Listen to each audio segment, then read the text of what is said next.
Hey guys, welcome back to another edition of Transfer News with Beyond the Match. In this video, I'll be telling you about all the transfers making it round in the world of football. Nicolas Jackson, Morata, you have to talk about Stegen. Then Arsenal have signed two players within a very short period. You would like to watch this till the end. And then Pogba and Sufati and many more. First, go straight to Arsenal. Arsenal Football Club are about to part ways with Thomas Partey. This is an unfortunate situation. Thomas Partey is a player that played very well for Arsenal Football Club throughout the last season. And what happened is that Arsenal were hesitant on giving him a new deal because initially he's always injured, injured in and out of the team. But towards last season, he played very well. He was consistent. He's among the experienced players at Arsenal. In fact, him and Jorginho were the most senior players at Arsenal. Every other player is less than 30. But these two players were like the seniors. Towards the end, Arsenal offered him a deal to remain at Arsenal, but Thomas Partey decided that he wants to try a new project. He wants to try a new club. He's open to joining other clubs where he can be able to receive significant sign-on bonus. And that is why Thomas Partey have now signaled Arsenal that he's going to leave, in the next few days. He's going to be a free agent, and a lot of clubs will now be offering him opportunity to sign with them. Remember before now, Jorginho, who is also an experienced player, have left Arsenal. And immediately Arsenal were informed about the situation about Thomas Partey that he's not going to sign. Arsenal were swift. Arsenal went into it, started looking for a replacement. Arsenal were able to identify, Christian Noorgard. This is an important signing. And Arsenal was swift and straightforward to the deal. Arsenal bidded £11 million and Brentford immediately accepted this offer. Christian Noorgard is now going to transfer to Arsenal Football Club. What is remaining is medicals, paperwork, all terms and conditions agreed. The player have already agreed Arsenal, offer to him. Everything is done, medicals and then the formalities. And Noorgard will sign a long-term deal at Arsenal Football Club. And then, following it up, Arsenal have also completed the signing of Kepa. Kepa is an important goalkeeper Arsenal feels like they need to add to the squad. Arsenal had the second goalkeeper at Arsenal is going to leave. And that is why Arsenal are now looking to sign Kepa. Kepa has 5 million release clause from the time he joined Bournemouth from Chelsea. Arsenal have now triggered this 5 million release clause. Now, Kepa is about to join Arsenal. Medicals and everything, formalities will be done. And this week, Kepa will be a new player for Arsenal Football Club. Staying on Arsenal, Benjamin Sesko started following Arsenal on Instagram. This is a huge one. This is now suggesting that Benjamin Sesko is tilting towards Arsenal. You remember what is happening throughout this summer. Your on one side is saying that he wants Arsenal. He wants to go to Arsenal. He is giving his priority to Arsenal. He has told Manchester United and the representatives at Old Trafford that his priority is to play for Arsenal. He wants to play in the Champions League with Arsenal. But the reality is that Arsenal are pushing for Sesko. And Sesko recently started following Arsenal on Instagram. So we expect all these stories to evolve in the next few days, and then we can be able to see whether Arsenal will be able to reach an agreement with Sesko and Leipzig. Remember, Arsenal is already in advanced conversation with Sesko, with Leipzig. Arsenal are deepening the conversation. They're trying to get the deal done, over the line before preseason starts. And now that Sesko started following Arsenal, it means like he sold to the idea, he sold to the project. Mikel Arteta have been able to convince him. Let's see how they can be able to progress. Also, on the other side, Gyökeres have informed Sporting CP president that he wants to leave. In fact, they have already identified a new striker that will be taking over from Gyökeres. But this is a developing story. I'll be bringing it to you as it happens in the transfer market. Going to Monaco, Ansu Fati have now finalized the deal to join AS Monaco on loan, for the rest of the season. Before he left Barcelona, Barcelona wanted to sell him. Barcelona was looking forward to receiving a significant amount to sell Ansu Fati. But the offer from Monaco was good enough for Ansu Fati. Ansu Fati wanted to join Monaco, and then the project seems interesting one to Ansu Fati. What Barcelona did is that to protect the club and to protect their investment on Ansu Fati, they told the player to renew his contract by extending his contract to be able to go to Monaco, so that he doesn't run out of contract. In case he plays well, they can be able to sell him or integrate him into the squad. And Ansu Fati signed a new deal and off to Monaco. Remaining on Monaco, Pogba have now signed for Monaco also for 2-year deal. Pogba have been out of job, out of football for a very long time because of the ban, the issues he's having, the problems on and off the pitch. But Pogba is now back, and Monaco have offered him 2-year deal. So Ansu Fati and Paul Pogba will be joining Monaco as Monaco continue to, revamp the squad, continue to invest in the squad. Monaco wants to compete next season. They want to go places because they qualified for Europe, and this is why they are investing. And Paul Pogba and Ansu Fati is the player they are looking forward to adding to the squad before they add other players. On Barcelona side,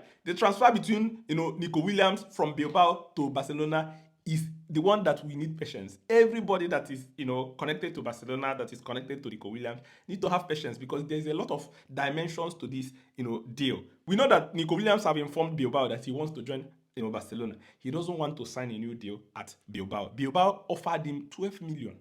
So 12 million per annum for him to remain at Bilbao. But Nico Williams have accepted 6 to 7 million net, from Barcelona. In fact, he took a wage cut to, play for Barcelona. But what is the situation? The situation right now is that Barcelona are trying to find a way around to pay the release clause. Bilbao are saying you have to pay the release clause. You have to pay full release clause ahead. There's no part payment. There is no also instrumental payment. They want you to trigger the clause, pay that ahead. And the total fee is about 61 million euros because 58 plus taxes, then it's going to be around 61 million. But apart from that, Bilbao have started trying to report Barcelona to La Liga, and recently Barcelona president Laporta said that he doesn't know why Bilbao want to talk to La Liga about Barcelona, but that is their own problem. To see that the relationship is looking strained already, and Bilbao are not budged. Bilbao are saying, okay, come on, pay the 61 million. Nico Williams wants to join you. Nico Williams wants to play with Lamine Yamal. Everything is in your favor. Now you have to pay the money. Barcelona does not want to because of financial fair play rule. Barcelona are looking for creative ways to be able to sort this deal out. So as it looks right now, it's going to take a lot of time. It's going to take some time for this to be able to be sorted. But we'll be following this one to see whether Barcelona can be able to get it over the line. Then on Manchester United have submitted a bid for Bryan Mbeumo in excess of 60 million. In fact, 63 million is what Manchester United submitted. 63 million pounds. And then Manchester United feel like this will be enough for Bryan Mbeumo to join Manchester United. Remember, Mbeumo have already said he wants to go to Manchester United. He loved the project at Manchester United. He wants to play for Ruben Amorim. Ruben Amorim sees Mbeumo as a player that can be able to be versatile. A player that can be versatile, that can play multiple formation, multiple roles, that can also guarantee goals. He scored 20 goals in the Premier League last season. So Manchester United started chasing him. But what happened is that over the course of the conversation, there was rumors that he's trying to sway Mbeumo to Tottenham Hotspur. But as it stands right now, it looks as if Manchester United are back in the driving seat. Manchester United are trying to get, the buy-in from the club so that they can be able to transfer Mbeumo before focusing on other players. We know that Manchester United are also trying to, get a striker. They are trying to move on from Højlund. A lot of clubs in Italy are looking to sign Højlund, and Manchester United are active on the market. But right now, the focus is on Bryan Mbeumo, and once they complete it, they will now move to other areas of the pitch. Going on Chelsea, the conversation about Nicolas Jackson, about Chelsea being able to sell Nicolas Jackson. Initially, before now, Chelsea have maintained the stance that Nicolas Jackson is not for sale. Nicolas Jackson is a player they value. But, the disciplinary issues of Jackson, the issues that are coming up back to back, the challenges of Jackson getting red carded, not being able to behave properly, and then missing chances. It now looks as if Chelsea are willing to accept offers from different clubs. But the amount quoted on the media, especially from Italian clubs, are around 40 million. Chelsea will not entertain any bid for Jackson around this offer. Chelsea are saying that, okay, if you want to buy Jackson, you have to bid something significant. Chelsea invested close to 40 million, 30-something million for Jackson. And 40 million, Chelsea will not be budged. Chelsea will not be pushed. Chelsea will not be, pressured to sell Jackson. So Chelsea are not going to accept anything 40 million. There's a lot of clubs like Juventus, like Napoli, that are, there's a rumors about them, offering 40 million. But Chelsea will not do a deal for Jackson at this rate. Because if you look at it, Chelsea went for Ekitike. And they told Chelsea to bring 100 million. So there's no how Chelsea will now sell Jackson 40 million to sign Ekitike. It's not going to happen. So as it stands, we don't know whether other clubs are going to come into it, but as it stands right now, Chelsea are not going to sell Jackson unless something significant happens in the transfer window. Remaining at Chelsea, there's a report that Chelsea have now added, Marc-Andre Stegen on their transfer list. Chelsea are looking for a new goalkeeper. Chelsea do not believe that Robert Sanchez is the goalkeeper for the future. Petrovic have informed Chelsea that he wants to leave. Petrovic said that he wants to join a club that where he will be the number one. So Chelsea are now saying, okay, let them see what is going to happen in the window. We have heard about Chelsea saying also that they're not going to sign any player, but we know that behind the scene, a lot of things are happening. Ter Stegen is out of project of Barcelona because Barcelona signed Garnacho. Barcelona have Szczesny. Barcelona have Inaki Pena, and it's obvious that Ter Stegen will be able to leave, even though he's still fighting for his position. Chelsea have now added him to the transfer list, and we will see whether Chelsea can be able to move forward straight up to sign this player because he's an exciting goalkeeper. We'll be following this one closely if anything happens on this front. For Cristiano Ronaldo is about to renew his contract at Al Nassr. This is an incredible news for Saudi Pro League. Cristiano Ronaldo is about to accept 2-year deal until 2027. Remember, Al Nassr have already sacked their coach, Pioli. Pioli is now on the verge of taking over the position at Fiorentina. But Al Nassr are now about to renew the contract of Cristiano Ronaldo. Probably they've also informed him that would make significant investment on the squad so that Ronaldo can be able to compete properly against Al Hilal, because Al Hilal are out there spending money. Theo Hernandez fighting for Victor Osimhen, signed Simon Inzaghi. So a lot of things are happening, but Ronaldo is about to remain at Al Nassr for the next 2 years. Como are interested in signing Alvaro Morata. Alvaro Morata is a player that joined Galatasaray just last season. But right now, Cesc Fabregas is pushing. Cesc Fabregas identified him as a player that will help Como in their next development stage, because the president of Como did not want Cesc Fabregas to leave. They informed him, they promised him they will make significant investment in the squad.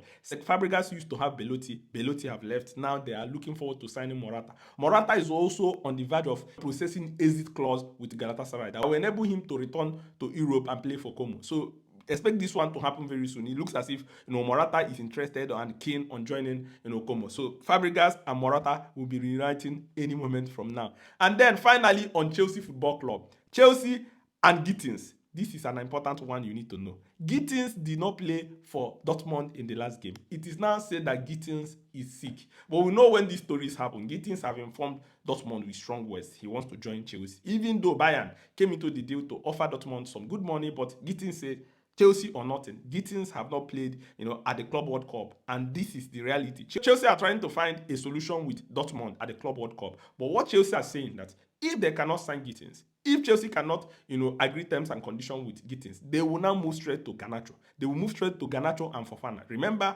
Fofana is playing for Lyon. Lyon are having financial issues. Lyon have been, relegated to League 2 because they don't have enough money to run for next season. So they are open to selling their players. But the favorite or the number one player on Chelsea list for the wingers is Gittins. And Chelsea are saying if Gittins cannot be done, then Garnacho. Garnacho is also open to joining Chelsea. Remember, there was talks about Garnacho exchanging with Nkunku moving to Manchester United and Garnacho moving to Chelsea. That talks have now cooled down a bit. It was suggested, but nothing concrete is happening this moment. But this is not the first time Garnacho is linked with Chelsea. In fact, throughout January, Garnacho to Chelsea. Let's see whether this one will resurface again. So guys, thank you very much for watching. This is Beyond the Match. If you are not following on this channel, subscribe and share this video to others. Thank you very much for watching. See you soon.